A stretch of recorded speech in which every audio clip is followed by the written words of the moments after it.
Elsa ice പ്രതിമയായി മാറുന്നതിനു മുൻപ് അവളുടെ magic ശക്തി ഉപയോഗിച്ച് അറ്റഹോളിനിൽ കണ്ട രഹസ്യം ആനയിലേക്ക് അയക്കുന്നു. ആനയും ഒലാഫും ആ മാജിക് ഏറ്റുവാങ്ങിയപ്പോൾ അവളുടെ മുത്തശ്ശൻ ആയ രാജാവും ഡാമും തന്നെയാണ് എല്ലാ പ്രശ്നങ്ങളുടെയും മൂലകാരണം എന്ന സത്യം അവർ മനസ്സിലാക്കുന്നു. ഡാം തകർക്കണം എന്ന ഉദ്ദേശത്തോടെ അവർ മുന്നോട്ടു പോകുമ്പോൾ ആനയ്ക്ക് പെട്ടെന്ന് മനസ്സിലാകുന്നു ഒലാഫ് ഉരുകിത്തുടങ്ങിയിരിക്കുന്നു. എൽസയ്ക്ക് എന്തോ സംഭവിച്ചിരിക്കുന്നു.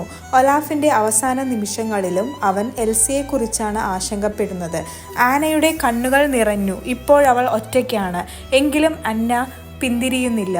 അവൾ പർവ്വതദേഹികളായ റോക്ക് മോൺസ്റ്ററുകളുടെ ഉപയോഗിച്ച് ഡാം തകർക്കാൻ ഒരുങ്ങുന്നു.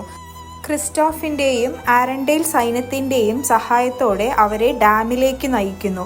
അവരുടെ പ്രഹരത്തിൽ ഡാം തകർന്നടിയുന്നു.